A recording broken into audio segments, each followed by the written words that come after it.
There are no human words to what I've seen. On an all-new Intentional Living, medium and author Susan Grau unveils a world of infinite possibilities. We're very easily manipulated in our brains, but our souls are not.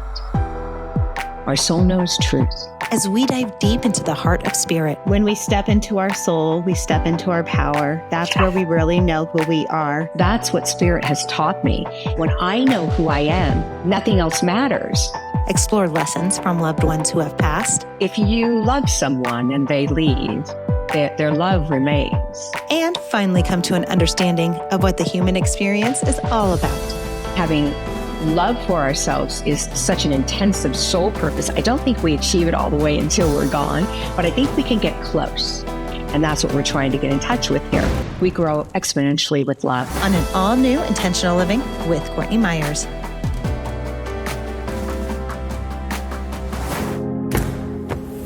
Welcome to Intentional Living with Courtney Meyers, a podcast dedicated to those seeking a more fulfilled and purposeful life through thought-provoking conversation, spiritual exploration, and authentic connections. The intentional movement has begun, and if you found yourself here, you are a part of it. Intentional Living with Courtney Meyers starts now. Hi, Susan. Welcome to Intentional Living with Courtney Meyers. I am so excited and honored to speak with you today. I know we're going to talk about some very interesting spirit-guided things. And so I just want to say welcome and thank you for joining me. I'm so excited to be here, Courtney, and I really appreciate you asking me to come on. This is exciting. It is exciting. I love when we can just jump in, especially when my guests are game, just to go into it and see whatever comes up. Because I know you are so divinely and spiritually connected. You have been since you were a child. I know we all are. We all come into this world connected, but you had an experience, you had your near-death experience that you speak about that really opened you up to this world as a child. And I'm actually kind of curious because it opened you up to this world and you never kind of closed the door on it. As a child, I know I had something happen to me. I do not know what. I've been through enough healings. I've gone through enough mentorships. I've had lots of spiritual trainings and teachers through my past, but I've had it spoken to me by multiple healers that I saw something when I was 3 years old and I shut it off. And it was later in life that I finally was I'm going to open this back up. So what is it about you that you're just kind of okay, let's lean in. Okay. Well, just to verify for you, I work with children who have near-death experiences, and many of them say that to me. For me, I remember being about 3.5 years old, and I could see animals floating when they would die, and that was just my normal. I didn't think anything. And then at 4.5 years old, I was locked in an unplugged freezer in a garage, and I had a very profound journey. And when I came back from that, spirits were everywhere. I remember, resting, sleeping, waking up, feeling better, and looking around the room, and I could see them. They were under my bed in the corner of the room, down the hallway, and I thought they were the boogeyman. And see, that's where children go. So I would cover my head and say, go away, go away, go away. And they'd go away for a while. But I had such a profound experience in the afterlife. They didn't tell me that was going to happen. But I had such a profound experience that I think that the door, the pathway was just opened radically. And so I'd be woken up at night, I just died. I'm so-and-so. And it's not like the Sixth Sense. They weren't vomiting on me or scaring me or, showing me this horrible event. They were actually very loving and warm and generous in spirit, but I didn't know who they were. And, children are raised to be fearful of what they don't understand. So my fear didn't stop them. And that's really the truth of it. I went through my whole life with them waking me, and they'd say, wake up, and I'd wake up and I'd see them and I'd say, go away, go away. And I'd get up and, go to the bathroom, anything to keep them away from me. And I'd come back and they'd say, I'm not leaving. I have a message, and you're going to hear so-and-so's brother's best friend died. And I'm that person. And this is who I am. And this is what happened. And I didn't commit suicide. I actually overdosed accidentally. And you need to tell them. And then I'd hear about so-and-so's brother's person. And the next day, somebody would tell me, and I'd say, oh my God, I had this message. And that kind of was how it unfolded. I didn't really know it was different, to be honest with you. My mother had this gift, my sister had this gift, and my brother. And so I don't think I ever recognized that it was out of the ordinary, although it was scary. I don't think I thought through it. I never asked outside people. I would play with someone and say, your grandma wants to play. And they go, you're so mean. And I'd say, no, she's here. Really, she wants to play. And they go, you're crazy. And they'd leave and not play with me. So I was very different. But I started to learn, don't talk about it.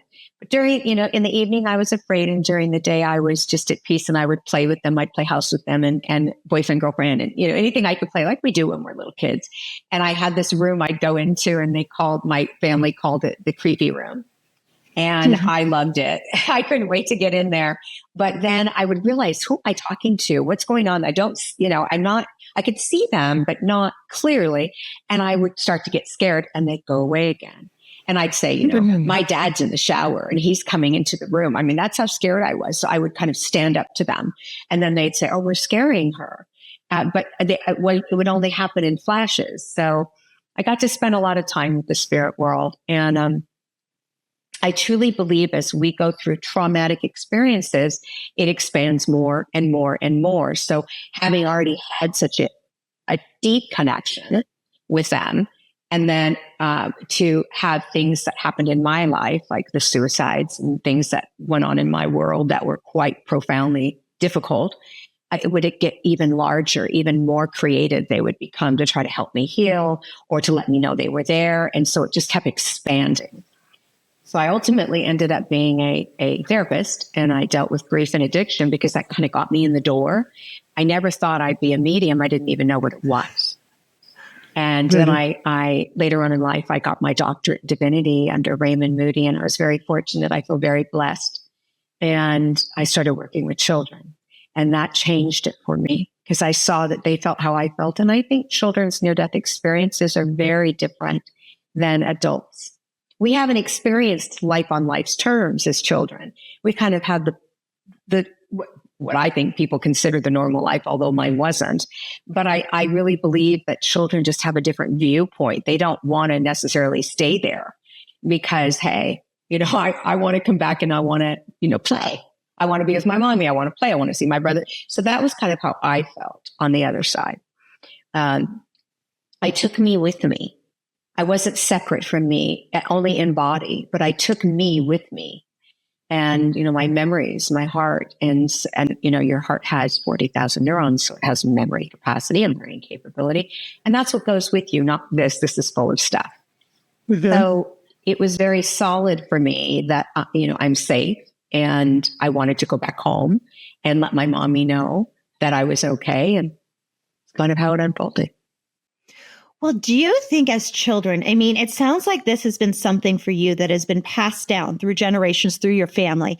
And I do believe that we have our senses that do come to us through our lineage. I believe I have some of that from my mom's side of the family. A lot of times when I've done a lot of my healing work, I remember in my breath work courses that I was doing, I was holding these two stones over my belt, over my stomach, like over my uterus or my ovaries actually. And they got really warm. And my great grandmother came to me, and I think it comes through my noni from my great grandmother on that side. And it just was like this strong knowing. And I was lucky. I got to know all of my great grandparents. They started passing away when I was in junior high. So I actually really had a relationship with them growing up. And so when she came, I knew it was her. It wasn't like this, feature, she was in there with me. And she took me back to a moment in my childhood that I could remember my room. I can remember exactly what I was wearing. And this is what keeps coming up to me in this thought process of when I possibly must have shut off my connection to spirit as a child, and then obviously open it up later. Mm-hmm. But I wonder, do we all kind of come in connected, or is this something that is passed down to us through our family? Because I know I have a family connection to it, but at the same time, I think we're all born intuitive. We are all born so connected to spirit and open to it. And it's the outside world and it's outside society and our parents that kind of bring in that fear factor. Mm-hmm. I think it's both. So I believe everyone has this part of them that is intuitive and able to see and recognize and communicate with spirit. But I don't think everyone's meant to use it in this lifetime, or they choose not to use it in this lifetime. So I believe what we fear, we feed. So if we fear the vision of spirit, we're going to feed that fear, and that fear will stop us from being able to connect. Just like when we grieve loss, it's very hard to connect in because we vibrate so much lower in fear and in grief and other obviously painful energies or vibrations. And the lower we vibrate, the harder it is for us to see. So a child likes to vibrate on a fun level, right? And so that's not about spirits coming in and saying, "Hey, I died." Right? So they're scared. And so they're feeding that fear. And I was very fortunate that I had a sister and a mother who would say to me, "Don't be afraid. I know they're here. Just crawl in bed with me." And so I wasn't in that same kind of fear base, although when you're alone, I don't care what anybody says to you. When you see something in your room, it's the boogeyman. Right? When you're 4.5 or 5 years old. So I did feel that. But once I realized they weren't trying to hurt me, they weren't doing anything. Once that recognition came in, which was probably about 7, I let it be what it was. And it just became my abnormally normal life. Just like anything, and I didn't ask people. It would be kind of like if we went out in the rain and I looked at you and said, "Are you getting wet too?" That would be me asking if you saw spirits too, because it was so normal. And it became more and more normal as I went through my journey.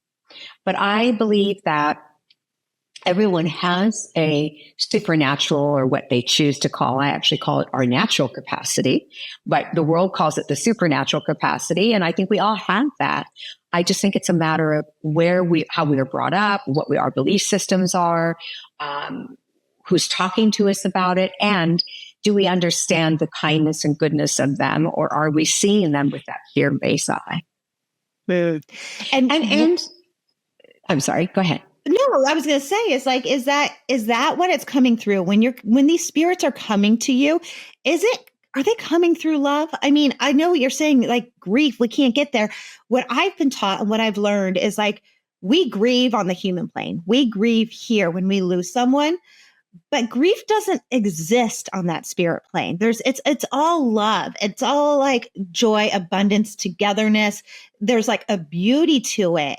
And so they don't necessarily grieve, because when you cross over, you're still available to us down here. But in our limited capacity as humans, have a hard time understanding that sometimes. And I think that's where that grief comes in, and we tap into those lower frequencies, and then we feel like we are alone or we are disconnected. Is that kind of where that different vibration lives? Very good. Yes. And, you have to remember that we have a thinking brain, and our brain doesn't go with us when we pass. If it did, it'd be full of a bunch of junk, and we really wouldn't be happy there. We'd be in grief. We'd be in all those terrible energies, or those learning energies. I'll put it that way. However, when we take our heart and our memories that are necessary for our growth there, then there is no grief to that. That's an exciting adventure. And so you're correct. It's exciting there. People always say, my loved one's in peace. And I go, well, don't think peace is boring, because it certainly isn't. There's a lot of excitement and buzz going on. And what I saw was definitely not quiet peace. It was a lot of excitement. And they were buzzing around, and I got to, when I looked at the angels, I could see the words and the music coming out of their mouth at the same time as they were speaking to me, which is phenomenal. And now I understand when I came back but now even more so as I grow and understand what I was seeing. I understand why music is so soothing to us, where it touches every emotion in us, because it's part of the angelic realm. So, I learned so much about the journey. I didn't really understand a lot of it when I was there, but I can tell you right now, it was exciting and buzzing. I just understand it now so clearly, getting older, going through my journey, every minute that went by and every experience I had gave me more clarity to what they meant when they were talking to me and showing me things. So I agree with you 100%. I think it is a world of amazement. There are no human words. I cannot give you human words to what I've seen. And I think that's why it's so difficult for people to speak of near-death experiences or speak of the other side. I never talked about it because I didn't know how to explain it, and I didn't understand. I thought I was dreaming. I thought it was, some experience, that I wasn't connected to, you actually feel a bit disconnected from it, but you have this peace inside. So, people ask me, are you afraid to die? And I go, of course I am. I don't want to die. I want to be with my family and all those things. I'm not afraid of being there, if that's the question you're asking me. But I don't want to die, and I'm afraid of how I'll die. I'm not going to pretend I'm not, because I don't think that's honest. But I'm not afraid of where I'm going. And that's the difference of, how people speak. And it makes a difference. It makes sense. I'm having a human experience here. I believe that when they come to me, they drop right in front of me and they say everything. But I, in my human experience, can only hear what I can hear. I look at it like this. We as humans in grief and learning and in all our experiences are amazing little sloths, right? We're very slow in vibration, right? And we love them, and they're so cute and wonderful, but they're low vibrating. That's why they move so slowly. A medium is like the butterfly. They're in the middle and they're vibrating higher. For whatever reason, they've been able to do that. And the spirit world is the hummingbird. So it's just an analogy. By the time the sloth has the chance or the opportunity to turn in their slow movement of vibration and see that hummingbird, they've gone to 60,000 places instead of a million things. By the time the butterfly, as a medium, as a metaphor, is able to see, there's still leftovers. So that's why a medium can't drop in front of you and tell you everything about your story and their story in every detail, because we too are in the human world at a lower vibration. And they are on this amazing flight. I don't even know how else to say it, of vibrating energy. And they are always in it.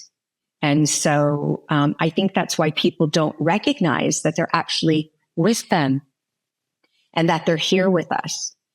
I also think that if we knew 24/7 that they were, we'd probably be pretty confused, because we have to use our thinking brain to function in this world. So if we were always, that's why they always say when you ground, you're a better healer, you're a better medium when you do grounding work, because if you're way up here, you're all over the place. So. Well, I can feel like literally since you've started talking about this, and I know when spirit's near is my hands, actually, they feel shaky right now. They get super tingly. My feet feel tingly. My teeth even go a little bit numb. And like, since you've been talking about this, I can feel my heart racing. Like these effects, like, how do you feel when spirit comes in? Because, and I love, and just on a side note, I love that you brought in the analogy of the butterfly and the hummingbird, because those are two really big images for me and people I've lost recently. My husband lost one of his best friends a couple of years ago, and way too young, very tragic. But after that, we started seeing hummingbirds everywhere. And whenever he talks to them, there's hummingbirds. Then we moved from California to Tennessee. In Tennessee, there's not a lot of hummingbirds. Anytime we have a question or we're looking for guidance or something comes in, there's a hummingbird, like always around us. And then I lost my grandfather last April. And since then, my daughter's been obsessed with butterflies. We've talked about butterflies. We've raised butterflies. We've let go of butterflies. I've even talked about this before, is since my grandfather passed, I was extremely close with him in the human world. Since he's passed, I don't know how it's possible, but I feel closer to him since he's gone on to spirit. I feel like he's with me at all times, having these conversations. I'm like, I know I'm going to be talking to Papa today. Like, there's just this thing. It's like, I know that we are not far. And as sad as it was to lose him, I actually wasn't sad like a lot of my family was. Yes, I'm sad I'm not physically seeing him, but I know so well he is with me. He is cheering me on. He's right here. And I feel this closeness to him. So like, it's crazy how you're bringing in these analogies, because I feel like they're very specific to me, how you're saying that. I mean, I think they're specific to a lot of people, that they just haven't made sense of it yet. And you said it's something that was interesting. You said, I don't know how I'm closer to him. Well, because he is on the highest level of vibration, and your soul vibrates in that arena most of it. I think all of the time, your soul. But you have to remember that we are human body and soul combined. What's that saying? I'm a soul having a human experience. Well, you're both. You're a soul and a human having an experience. And when you recognize that, you see the limitations of the body and the non-limitations of the soul are trying to integrate in order to receive information. So you've integrated that. And that's why your grandfather is able to let you know he's always around. He's with you. He loves you. He's supporting you. I've heard a lot of mediums say they know everything. And I tend to differ from that because I could see my mother and other people when I was there, but I didn't know everything. And I don't believe they can read our minds. I believe we have to invite them in. We do have free will, and that's part of our autonomy. I also don't think they can see everything we do. I think I'd lose my mind if they could. So I really believe that they are like we have a veil, they just have a different kind.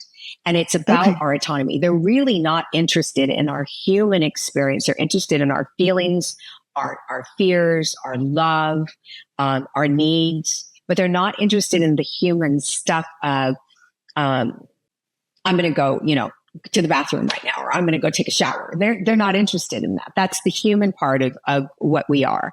So, I hear what you're saying. It makes total sense to me. So what is it exactly? Yeah. What is it exactly that they are, they're interested in? Like, how are they constantly with us? How is spirit guiding us? How are they helping us through our journey and this soul evolution that we may be having? Well, if you love someone and they leave, their love remains and the imprint of them remains, right? How would you not have them with you? Our loved ones, I don't believe they can give us true, clear direction. And there's a reason. I think that's why we have guides. Why do we need them if our loved ones could do it, or our ancestors could do it? But they love us so much, our loved ones, that they would probably get very codependent and they wouldn't let anything happen to us. And without the negative, how does the positive prevail? What do we learn? Because I really believe that the negative and the positive are equal in value. They both teach us something. And in fact, I think the difficult times teach us more. And we're here for soul evolution. So if they were involved in making decisions for us, I can guarantee you, I know how I am with my children. I can guarantee you I'd want her not to suffer one little bit, and they feel the same way. So having said that, they're not going to interfere in your life, but you can ask them to come in and give you love. Love me. Let me know you're there. I need to feel your support. Love is about support and guidance in the sense of I'm here, I'm holding you, I'm noting you, I notice you. And a guide will guide us. And the difference of feeling them is our loved ones have familiarity. We feel the familiarity of them. The love feels different. The smell is different. The clairsenses come in differently when we are with our loved ones, and we have almost a memory feeling. In fact, I think it is a memory feeling. Well, with our guides, we don't have that familiarity. So they can talk to us and tell us whatever and we go, oh, that's a guide. I don't feel that. My mom's here. Right? That's what we do. My papa's here. We feel it differently where we go, oh, my guide's here. They're going to tell me something. It's like a night and day experience. So do you see them differently? Do you see your loved ones and guides differently, or angels differently? I see them I see them all pretty the same. And when I do see them, I used to have very strong clairvoyance. I became inefficient in my office. I work with people on an hourly basis, hour by hour by hour. And when you see them, you have to make out, just like every human, you have to make out their features and connect into those features. So I use their cognizance a lot, which is the clear knowing. I clearly know they're there. I know what they're trying to say, etc. And clairsentient, which is, the sentience is the senses. Clair means clear in French. And so clear senses. And I use that it's more thorough, more efficient. But when I do see them, yes, I see them pretty much the same. There's an outline and then they fade in, and then I go, oh, I know who you are. A lot of times people will see the dense fog, and it's a grayish tone, and it moves. And if you put your hand in it, it almost smokes off your fingers, and it tends to move towards you and move around the room. And it's kind of encapsulated, but not. It's like the blob, That's what it looks like, the blob. And it's kind of grayish tone. And that is the spirit world. So everybody thinks they're waiting for the orb, right? They travel as orbs because it's efficient. I mean, anything efficient's wonderful. And so they'll come as orbs sometimes because orbs are caught in pictures, etc. This ectoplasm or this I'm not sure if that's what it is, but I'll say that just in case. But the blobby kind of, energy, their vibrational energy comes more in the form that I just spoke of. And so if you can allow yourself a moment to experience it, they'll get stronger. You can walk over to it. Even when you're in bed, you can put your hand in it, through it, literally, and you'll see it smoke. So I teach metaphysics. Well, my students come and they're like, I don't see anything. And then all of a sudden there it is. And they go, oh my God, I can see them. And it's overwhelming for them because all of a sudden they're seeing something that they've never seen and they can watch it move. They can watch it come towards them. So I really believe that in those experiences, we can learn to actually connect in a much more intensive, thorough way. But that feeling, I mean, I know what you're saying about the claircognizance, because I feel like, for me, I feel like that is one of my strongest senses. I hear and I feel. Now, I'm very visual, so I can conjure up something very easily. But that feeling, and I think that might be one of the more common things, especially as women, that we have. Actually, clairvoyances. Really? I was thinking, clairvoyances. Really? So we talk about gut feelings and having this like just inner knowing. I feel like a lot of times it's like we just know. Well, that's empathy. That's our empathic energy. So we're talking about speaking to spirit, right? So we can utilize that, but not to the depth that. So clairvoyance and clairaudience usually go hand in hand. Clairsentience and claircognizance go hand in hand. Okay. And so in a sense, I understand what you're saying because you're in your claircognizant state. So yes, you're going to have that clairsentience come in very rapidly, but clairvoyance is the easiest of clairs. It's just that we deny what we see. Our brain wants to deny it. And so it shuts it off. If we allow it, it would be very simple. You can see a cloud in front of you. You can see an animal in front of you. You can see a vibration. Think about when you sat in a room and your eyes get weird, you see this weird kind of fuzzy. We see all those things, but we discount it. So we're seeing that all the time.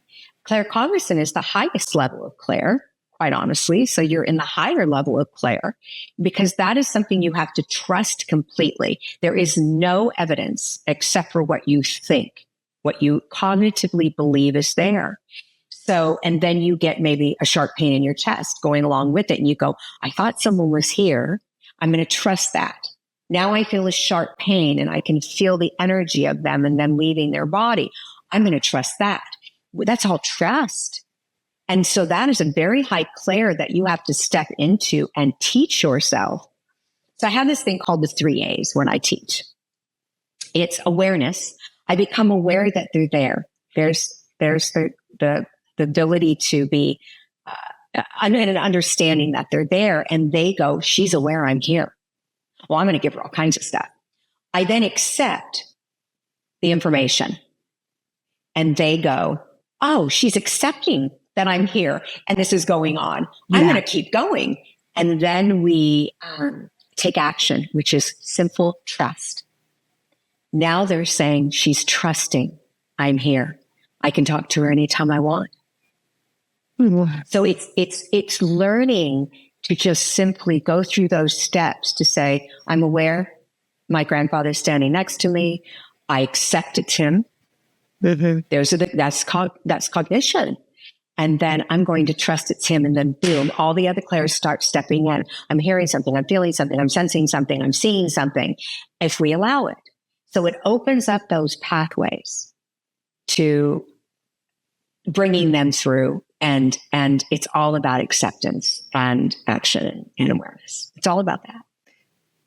Well, I think with any spiritual practice, you nailed it. It's awareness. It always starts with awareness, whether it's bringing in something new into our life, whether it's stepping into something that's better for us, anything. It's awareness is always that first step. And I love how you're saying that, because it's like you start to build that proof that they're there. And so you start to believe more. But then once spirit's actually seeing that you're trusting and believing of it, they're going to give you more. Just like you said, it's like, I felt like when you were saying as a child, like they kept coming to you and realizing, okay, she's a little scared. We're going to back off now. And then they would come back again. It's kind of like this flexing of this muscle to make us comfortable with this idea, because so many of us are so uncomfortable with this idea of spirit being all around us. Why do you think we've demonized it and gotten so afraid of it until something tragic happens in our life and we have this such strong desire to connect with it? I feel like that's when people finally open themselves up to it versus just being so, otherwise we go through life kind of scared of it. Well, I think we're busy doing life. So there's a life purpose and a soul purpose. And our life purpose is about, getting jobs and getting married and getting boyfriends when we're young and being popular, whatever it is our life purpose is. And then there's the soul purpose, which is love. Well, when we connect into the soul purpose is when we connect into them. But we're pretty busy doing life purpose when we're young. And what I believe our true soul purpose is self-love. I hear people say all the time, you can't love anybody else if you don't love yourself. And I say nonsense. We're brought here innately to love others. The problem is we don't love ourselves and we are afraid that we're not enough. And we get taught that through our journey, our baggage, basically. So, having love for ourselves is such an intensive soul purpose. I don't think we achieve it all the way until we're gone, but I think we can get close. And that tells our soul that we've evolved. We've evolved to a point of truly feeling the depth of our power, our empowerment, our goodness, our soul source. And that's what we're trying to get in touch with here. But to your question, life purpose keeps us very busy. So we're afraid of it, ignoring it, not stepping into it. We're being told things and we have a lot of baggage.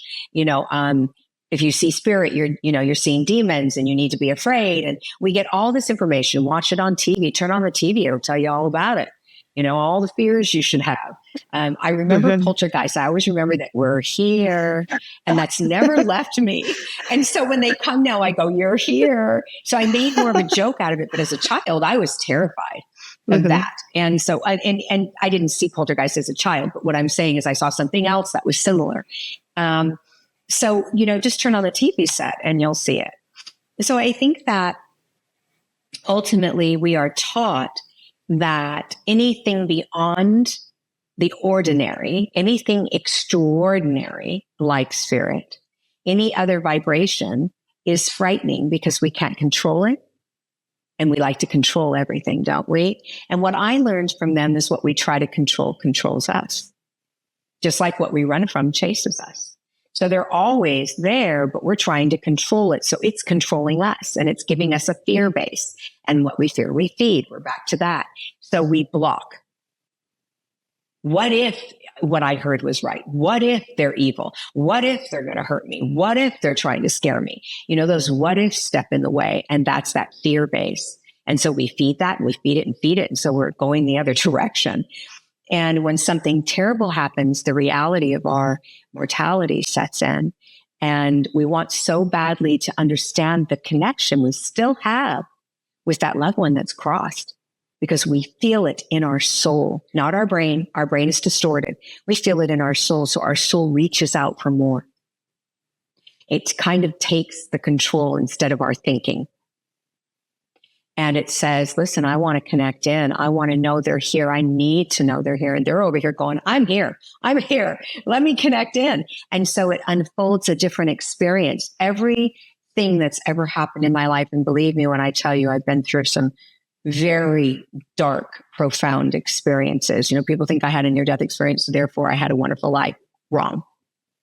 I had one of the most painful journeys. And sometimes people say, how in the world did you survive? And, our soul is so powerful. Why? How can we not? It's like when people say, I don't like myself. And I go, how can you not? They created you, and then I go, oh, I understand that though, because sometimes I don't. So we're always in our human experience with our soul experience. As we lose someone, we become closer to the understanding that our souls are still connected. Mediumship is just a bind to the soul. All right. Spirit is a bind to the soul. Our loved ones are a bind to our soul.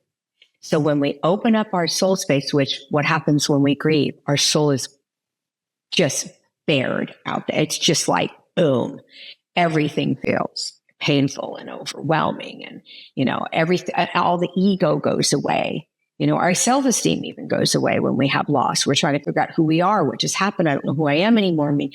That's all meant to happen because it shuts down the thinking. And the soul steps in and says, but wait, I still feel that. Now you can experience it. Does that make sense? Yeah. So you believe we have a soul journey and a life journey, and they're two separate, and our soul journey is rooted in love. And so for you, you had a life journey that was extremely difficult and trying and dark, yet your soul journey is one that is beautiful and in touch with spirit and the heavens and the higher aboves. So how do you bring those journeys together in a fullness? Well, as we learn, so I have a bad experience. I begin to integrate that experience. I then start healing that experience. My soul then feels the healing, the change, the growth from that experience. So I'm a believer that we can choose to be better because of something or in spite of something. I choose because of. I'm better for it. I'm better because of it, not in spite of it. So I immediately go to my soul source, but I've learned to do that over years of trauma. And there are people, unfortunately, that don't understand that. And my heart breaks for them because they go to, I have to get well because of what happened. In spite of it, I'm going to do something different, and they get this anger and this pain. And I always try to work with them. And I, as a grief therapist, I do that. I try to work with them to understand that because of this experience, there's a shedding away of all the things we hold on to that we think are dear and important to us. And once we let that shed, it's kind of like the snake that sheds the skin and creates new skin, right? And it leaves behind that skin. It walks away from it. And now it's coming with this fresh new skin with bright colors and beauty. And even though I don't like snakes very much, but I'm not a politics. I'm not against them. I just, I really believe that that's what's happening. We're shedding the old, which is our life journey and the baggage and the things we've been told and the self-loathing and I'm not good enough, I'm not worthy, I'm not lovable, it won't happen for me, all those things. And we're focused on our soul pain, our soul love, our soul need to connect back to that spirit that we love so much. So it creates the connection in. So do you think we ever fully just embody our soul purpose? No. I think it's a work in progress. And I think that's why we keep coming back. I don't think we could do it in one lifetime. I know my lifetime has been filled with so many other things that I've been busy doing and yes, I do integrate my life. Our life purpose does integrate with our soul purpose. I mean, they're not one and the same now, but they integrate just like our brain integrates into our action. My brain tells me to move, I move. My life purpose tells me what I need to do next to heal, and I heal. My soul is working on me all the time. But no, I don't think that I'll ever fully have self-love. I find things wrong with me every day. My hair is not right, this or whatever I come up with. And internally, if I tell a misnomer or I make a mistake and I say it wrong, I want to correct it instantly because I feel bad. Right? So I'm feeling uncomfortable, or if I'm not thinking good thoughts of another human, I always try to remind myself to put spirit between me and others because there are humans that are not kind, that react in a very poor way. They don't take action. They react to everything instead of taking action, which is always the healthy way. And so I try really hard not to react. But what I do is I'll put spirit between me and them, and I'll see them through spirit's eyes. Oh, they just haven't healed this area. They don't know how to just take action. They have to react. It's the only thing they understand right now. Maybe they will never come to a place of wanting to change that. And so they're unhappy. and they're projecting that out. That's how spirit is seeing them. So what can we do to bring something to them? Unfortunately, but fortunately, both, the dichotomy there. Bring something to them so that they learn to stop reacting in a negative way and start taking in the experience of the lesson, which is where your soul seats in the heart and the experience of the lesson, instead of up here. Well, it's interesting that, we keep talking about the way we think about it and the way we feel about it, and bringing our head and our heart together. That almost really feels like what we're talking about, bringing your life purpose and your soul purpose together. It's kind of like the same parallel, bringing this heart, this logic, or our head, our logic, how we maneuver, how we think about life, how we go about our life, how we control our life. But then when we get into spirituality or self-help or growth or anything, we're always talking about dropping out of our head and into our heart. And I love how you said that earlier. Our heart has a memory and we take that with us. So to me, our heart is the brain of our soul, and our brain is the driving force of our human existence. Exactly. You said it better than I did. I like the way you said that. It's exactly right. And then we have to integrate the two and live in this planet with duality. That's a duality. We're in a human body doing a brain thing, but we have a heart and soul that tells us who we truly are. Not what people have taught us we are, not what we've decided we are, not what our distortion from our life journey tells us. And so we're trying to, the duality of that's crazy because we're trying to integrate that. But then that is the lesson, isn't it? To go from my soul tells me I'm beautiful and wonderful and I'm good and I'm kind. How do I incorporate that into my truth, which is the truth of the integration? And if we can do that, we're going to be more peaceful in our journey. We'll never be completely peaceful in this journey. And that's my point. Too many things happen. We have pain. There's unkind people. We do things sometimes we wish we wouldn't do. We're never going to have total understanding of that integration. But I think if we did, our bodies would have to go with us there because it'd be part of our soul in a different kind of way. And our bodies do not go with us there. So, and our heads do not go with us there. So that's the beauty of it, is that once we function here with it, that's the need of it, right? The heart says pump, pump, or the brain says pump, pump, pump to the heart. And the heart says feel, experience, etc. So the fact that we can take that part with us, those beautiful, they call it the mini brain, the heart. They've actually scientifically proven this, by the way, that the heart speaks to the brain more than the brain speaks to the heart, which is an amazing, what I consider an anomaly. I mean, my God, that's unbelievable. So, what a growth in understanding our purposes here.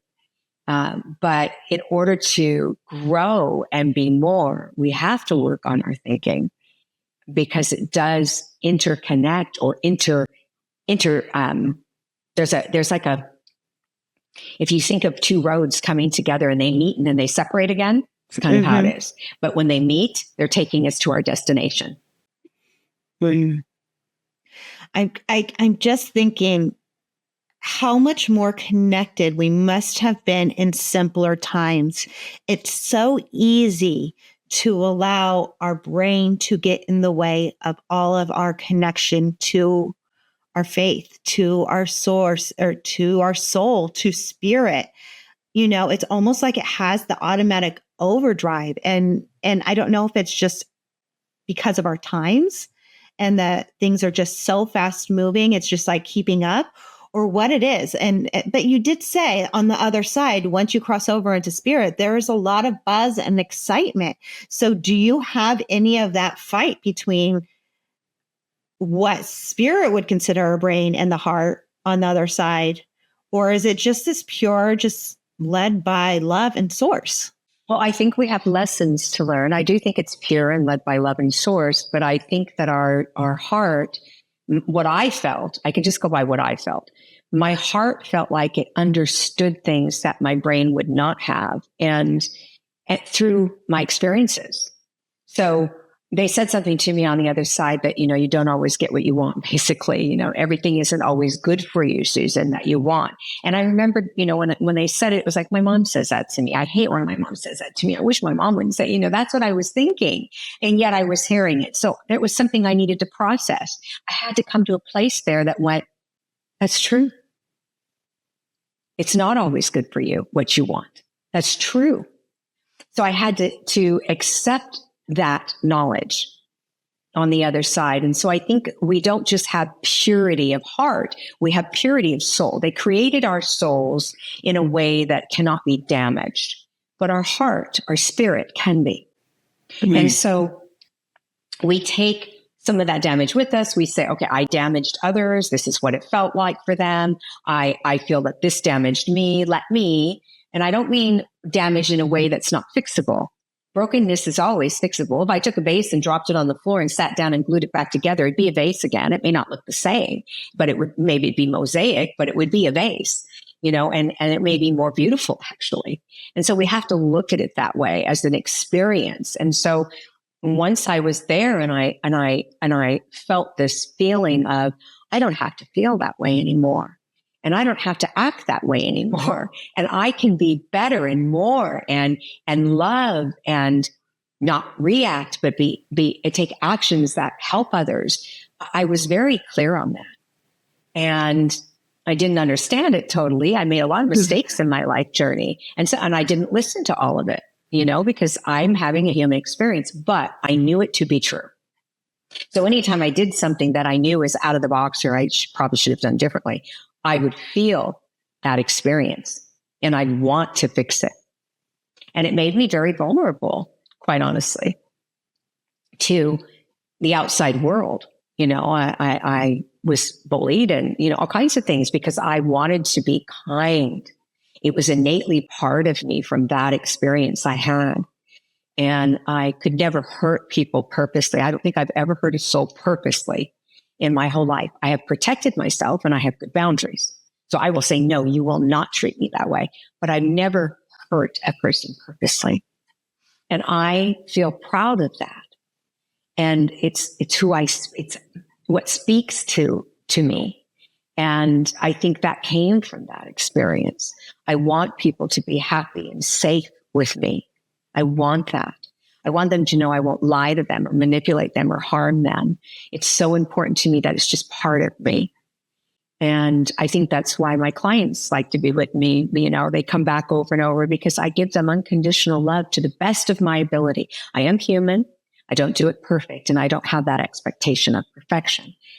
But I do know that it's so important to achieve as best as we can that unconditional love.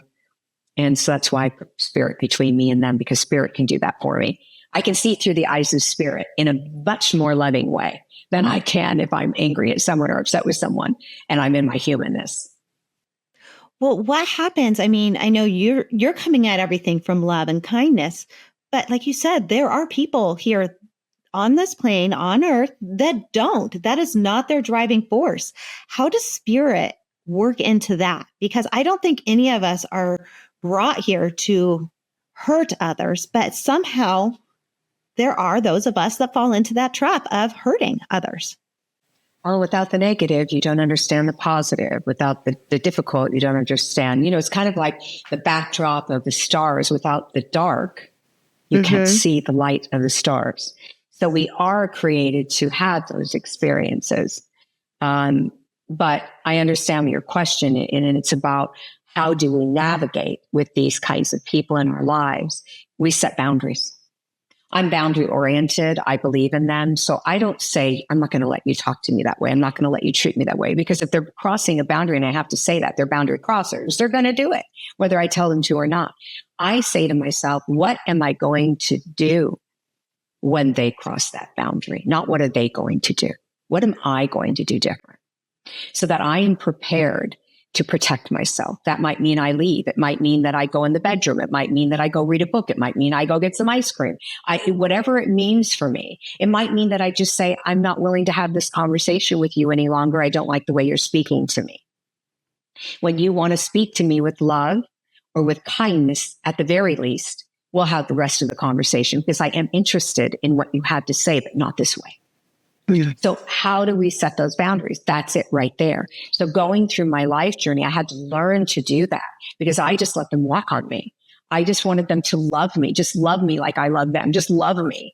And then I started to learn that was not the way. And it took me a long time in my journey to protect myself. I mean, I was in my 40s and I was still letting the mean girls get me, right? Because they exist. And then I had a group of women reject me because I didn't want to gossip with them. I didn't feel comfortable in that. And I said it. And, they came after me. I became the next, target for them.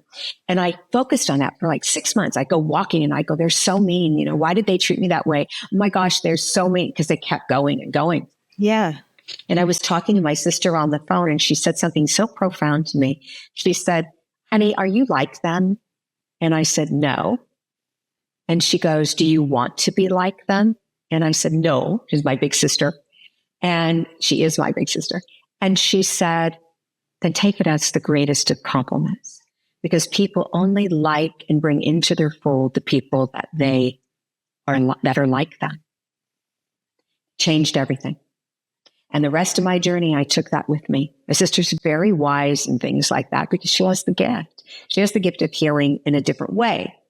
But that was so profound to me and I'll never forget it. And so now when people come to me and go, I'm being bullied, children, I'm being bullied. And I say that to them and they look at me shocked. Do you want to be like them? Because that's the way you're going to be accepted.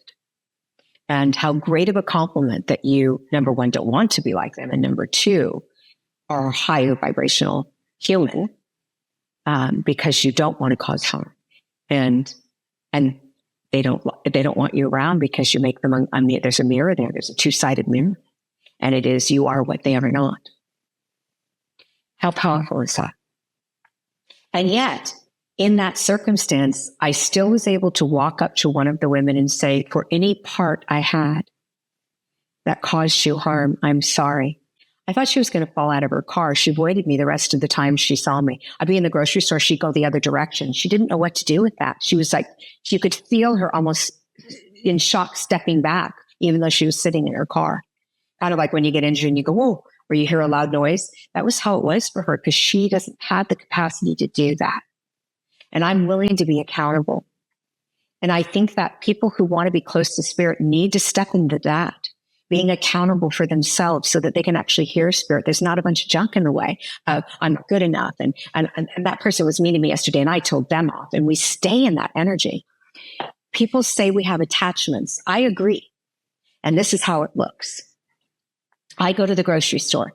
I'm in the checkout line. The lady slams my stuff around, treats me poorly, doesn't like me, I think, and so on and so forth. And I leave. And that energy attaches to me. And for weeks before I go back to that grocery store, I'm thinking about, I have to go back in that grocery store. I hope she's not there. She was so mean to me. I don't think that's right. Maybe I should call the manager. And we're having this conversation over and over and over again. Her energy is attached to me now. Instead of, and then you go back to the grocery store and she's nice as ever. And you go, oh, it wasn't even about me. She probably doesn't even remember. And I let that attachment stay with me and resonate in my energy, the pain of that or the anger of that or the humiliation of that, whatever it is that I let stay with me. That's what a true attachment is. What we hear from the spirit world is you've got negative energies attached to you and it's evil. And I'm so sad that we hear those things because it's and let me dance around a candle and you can pay me $7,000 and I'll fix it for you, and it gives us a bad name. But it is true we have attachments, but they're called emotional attachments. We're carrying them and we can release them then. If I'm not the problem, there's no solution. I can't change anyone but me. So if someone else is my problem or some behavior is my problem and I'm carrying it, my problem is me.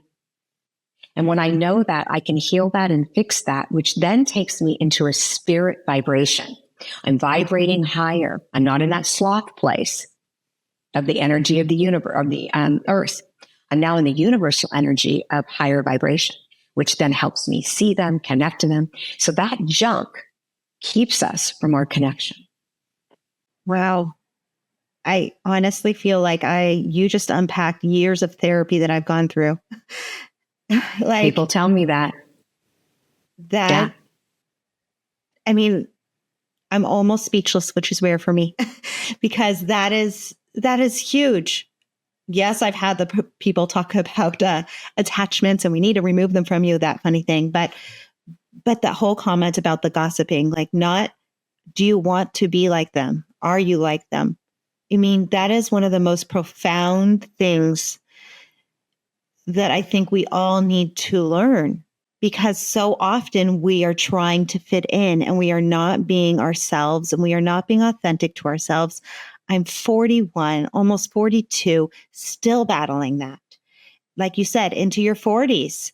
And it's a hard place to be because you want to fit in, you want to be liked. But if you're not like someone, your energies are not resonant and there's going to be discord there. And we need to be honest with ourselves. Do we want to be like those that we are trying to fit in with? Friends, family, anyone. And when you can look at it that way, it can give you so much freedom. Like, when I think of it like that, I feel like, oh my goodness, I can breathe. Yeah. Someone said to me, well, that's judgment of them. And I said, no, it's not. It's discernment. It's self-care and discernment. We as empaths, and I think there's different levels of empaths. There's very strong empaths and they're rare. And then there's different levels of empathic energy. We're on a pendulum. And one side of the pendulum is selflessness. And the other side of the pendulum is selfishness. So we go, I'm not being selfish, so I'm selfish. Right? And we torture ourselves over that. Mm-hmm. I say there's a balance. There's the middle of the pendulum, which is called self-care. And we have to have discernment in our self-care. We have to, or there is no self-care. We have no knowledge of what we're doing. So I discern, who is this person standing beside me? Do they have value to teach me something? Yes. No matter whether they're being unkind or they're being kind. I have something I'm meant to learn at this moment. So they already have value. But that doesn't mean I have to allow them into my autonomy, my hula hoop, my space, my safety, and give them credence to tell me who I am. I need to know who I am. That's what Spirit has taught me, is that when I know who I am, nothing else matters, because you can't change my mind. You can tell me I'm rotten every day, all day long, and you don't fit with us, and you're this and you're that. It doesn't matter. But I do avoid them if I can. So when I know when I walk away from someone, if they're going to gossip, you can feel it. You know, I'm very high level empath. I feel everything. So I live in that world all the time. Oh, I need to push this out. I need to push this out. And I know, and then I have to decide, is it valuable enough for me to continue in this interchange, or is it not? And then that's my boundary, right? I decide. And I decide who I am. That's the other thing. We allow others, especially children, allow others to tell us who we are. And instead of what we know. We know who we are. But then when I look at the people I allow to tell me that, it's almost unequivocally people who are harming me, or who don't like themselves, or who are struggling with self-esteem, or who are broken, or who have just lost their job, or who aren't able to connect maybe the same way I connect into Spirit. Not better, just different. And I'm allowing them. I'm giving my soul to them and saying, you tell me who I am. So when other people say something to me, I have to know who they are. And I'll say to myself, are these people I respect? Are these people that I would go to ask, what do you think of me and my circumstance or whatever? And if the answer is yes, I listen. And if the answer is no, I need to pay attention to that. But we don't. We go, they don't like me. They don't understand my soul. And they see bad in me. And we go through this whole pain process when we don't even pause for a moment and say, would I go to this person to ask who I am? You know who you are. We are taught to know who we are, but we lose it as we get told throughout our journey who we are, our goodness, our abilities. You know, we can be convinced to do something in our lifetime that is for the rest of our life, even a job, by someone else that tells us we'd be good at it. And then we're miserable, you know? So we're very easily manipulated in our brains, but our souls are not. Our soul knows truth. And so we really aren't being fooled. We're allowing ourselves to be fooled. And when we recognize that, we stop allowing it. So those are using our clairsenses, honestly. What am I sensing from this person? And making sense of our senses is the hard part. So it's easier said than done. So it's a simple thing, what I'm saying, but it's not easy to do. And I get that. That's why we have more lives. That's why we keep coming back, because it's not easy to do. We don't get it all in one swoop. I wish I could. But then I think, oh no, I would miss it. I would miss seeing friends, and I would miss making love, and I would miss getting married, and I would miss having my children, and laughter and pain. I'd miss them both. You know, if I said to you, you're going to be allowed, you know, people always say to me, why do we come here? Like, why would we sign up for this? Yeah. And I say to them, if I told you that you can go somewhere with me and you're going to get to experience just for a little while the gamut, the hugeness of every emotion, including joy and excitement and all of this like amazing stuff. And you're going to have some hard stuff too, but it's only temporary. Would you turn that down? Because I wouldn't. I'd be like, I'm in. I want to feel all of that. Wow, that's exciting, right? That's what we're doing there. That's what we're saying there. Wow. Yeah. I mean, when we step into our soul, we step into our power, and that's where we really know who we are. And we have to look at this journey that we've chosen to be on, like that roller coaster, and embrace the highs and the lows, because that's what we want. That's what our soul wants to experience. Well, without the lows, there are no highs. We're just in neutral. And that's boring. You know, there's no other place to be. Yes. Yeah. That would be, we're not even in neutral up there. You know, we just don't have to have the low lows to have that beautiful buzzing, you know, because we're so high vibrating, we don't need it. But yeah, for sure. You know, people ask me about soul contracts, and I always try to explain to them, not everything is a planned event. That makes no sense. We have free will. And if I know your free will, then it's a planned event. What are we doing here? We might as well just stay there. So, but we do have contracts. I was in the room of knowledge. Some people call it the Akashic records. I learned as a child it was called the room of knowledge. So that's what I still call it. And we go into there and we say, my soul wants to resonate in the understanding of being married. I will be married. I might be 95, but I'm going to be married. Who I marry, how long I'm married, the kind of marriage I have, what I do in my marriage, how I treat my marriage, et cetera, is all free will for my soul to have choices for growth, for expanded awareness, for clarity. Without that free will, there are no choices and there is no clarity needed. We're just robots. I think of the Stepford Wives, you know, no choices. Yep. So our free will is constantly in motion. And it's so important to always acknowledge that. So what do I want to do with that free will in this circumstance? I have a choice. It's not, if I believe that every single thing was a planned event, I might as well just sit back on my couch and let it happen. I won't make any changes. I won't do anything. I'll just let it happen. It's going to happen anyway. Why not? So we don't come here with that attitude. We come here with a free will. We have doors we can open. And, you know, I love the saying that when a door closes, open it. It's a door. Right? Right? And so, you know, I think about that and I think, so we have choices to reopen that door or to go to a different door or to go to a window, but it is there to open. And that's the choices. Those are our choices. And how amazing is that? That we're not stuck in one routine like Stepford Wives where we have to do it the same way or not bother to do it at all because we have no options. So our choices decide the intensity and the expansion of our soul growth. Our choices, not the contract. The contract is to open the door to make a choice. And I get argued with a lot about that. And that's okay. because that's the way I see it and it makes sense to me. The spirit world makes sense. It does. We just don't know how to make sense of it. And so when I ask them these questions, they download that stuff into me. I go, oh, that makes sense. It wouldn't make sense if I didn't have that choice, because I might as well just like sit in my house and rock and let you do the work. Spirit, let spirit do the work. I feel like, though, so many of us have gone away from that choice. We subscribe to what society tells us to do.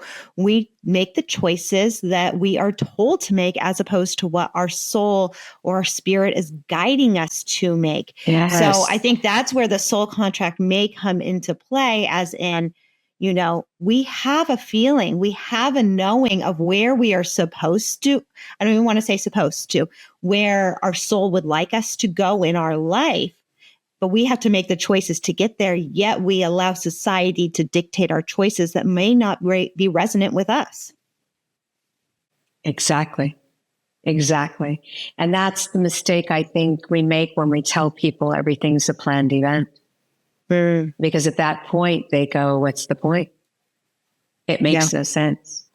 It's a plan. You know, it's kind of like when people say to me, I was told I can't speak to my loved one for 3 months after they die because they're busy and I need to wait 3 months to see a medium. And I said, did you ask them if there's time on the other side? Because if you did, they'd say no. So what calendar are they going by? It doesn't make sense. There's no calendar there. We're linear here, not there. Everything is, it's all together. If I were to put you in a room and give you no time, no watch, no calendar, no pencils to mark the days, nothing, and you just sat there, time would become endless and forever and always. There would be no linear time. Yeah. Right? That's how it is there. So where are they getting 3 months? Where are they getting 6 weeks? Where are they getting... It's our human thinking. We cannot keep projecting our human thinking onto the spirit's soul thinking, so to speak. We cannot keep doing that. It's what blocks us from them. It's what makes up the stories. So one person hears this story of the 3 months, and then they pass it on to the next person. They pass it on, and pretty soon it's reality, as though because we say it, it makes it true. How many of them have actually asked the question? If there's no time there, it's not possible. It's not something they would do, but we put humanness onto them. So people believe because someone says it or thinks it makes it true, or because we think it or say it makes it true. That's not true, right? And so we have to investigate, does this make sense to me?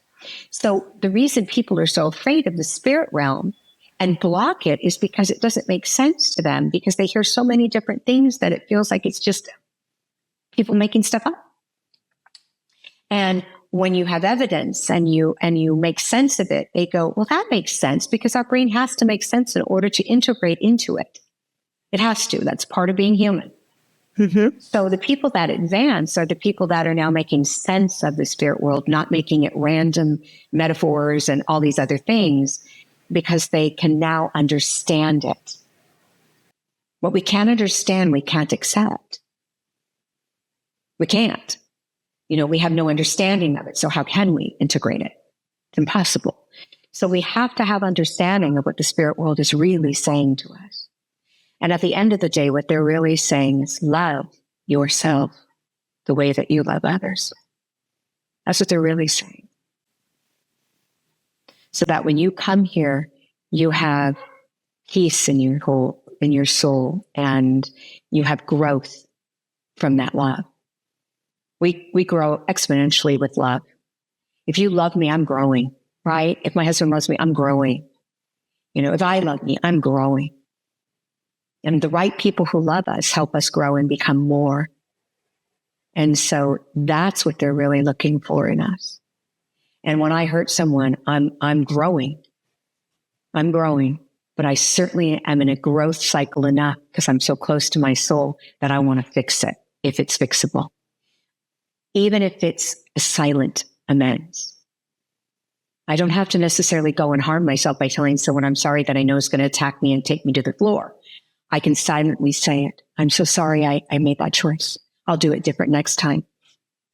It's an action for me. So that spirit goes, okay, she got it. I don't have to bring that in front of her again. Thank you, God. Right? I don't want to keep going through it. But, I also know that lessons learned are not lessons done. They're simply lessons learned. What we do with them decides how often we need them. Wow. Well, I love you. I love this conversation. I love all this information. Thank you. Thank you so much for joining me today. How do we work with you? And I know you have a book, a podcast, all these wonderful things. So how can we get in touch and learn more? SusanGrau.com. That's GRAU. Or you can go to Instagram, Susan Grau Official. I'm all over social media. You can book appointments on SusanGrau.com. I actually don't know how much longer I'll be able to make appointments one-on-one because I've gotten so busy. My podcast is called Infinite Life, Infinite Wisdom. And my book, Infinite Life, Infinite Lessons, Wisdom from the Spirit World on Living, Dying, and the In-Between, is at Barnes & Noble, at Penguin House, Random Penguin House, Penguin Random House, at Hay House. That's how you find me. And, I love that I have this opportunity to say that because I really believe my book is filled with the exercises and integrations of how to connect into our souls and the spirit world. And it's amazing, not because I wrote it, but because they did. I wasn't an author. I didn't write. And they said, you need to write a book. And I said, are you crazy? And I kept hearing it and hearing it. And finally I said, okay, I'll do it. And it was bought by Hay House within 6 months of me finishing it from literally from beginning to completion, 6 months. And I knew Spirit did it. I knew it. So, I think it will help souls who are grieving. It talks about grief. My mother and my brothers both all committed suicide. It talks about suicide and how to maneuver through that and heal your soul through that and how to be better because of it, not in spite of it. It made me a better person. And, all different types of grief, anticipatory grief and all these other things. It talks about the pure love of spirit, the love of self. It talks about my near-death experience in fairly good detail. So it's really an exciting book from the moment you pick it up. And I think that it's my passion right now because I know it came from Spirit. So I hope people choose to go look for it. Other than that, that's it. I'm out there. Just type in Susan Grau and you'll see it. Well, I really appreciated this conversation. I loved talking with you. I loved it. I love talking with you. This has been wonderful. So much knowledge. Well, I feel like I've had a lot of training and knowledge, but there comes back to that trust factor that sometimes I question the stuff I do know.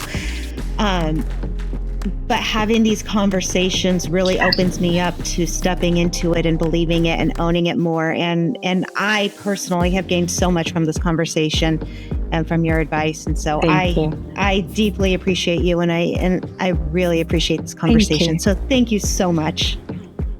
Well, thank you so much for having me. This has been wonderful. I love it. I'm so excited I got to meet you and that we got to have this process. Me too.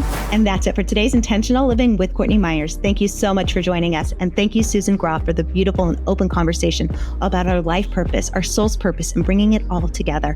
If you want to work with Susan or get her book, all the information in the show notes below. And as always, you can find Intentional Living with Courtney Meyers and Intentional Media on our website at CourtneyMyers.com. That's where you'll find our books, our courses, and everything else we have going on. Thank you so much, and I'll talk to you soon. Bye.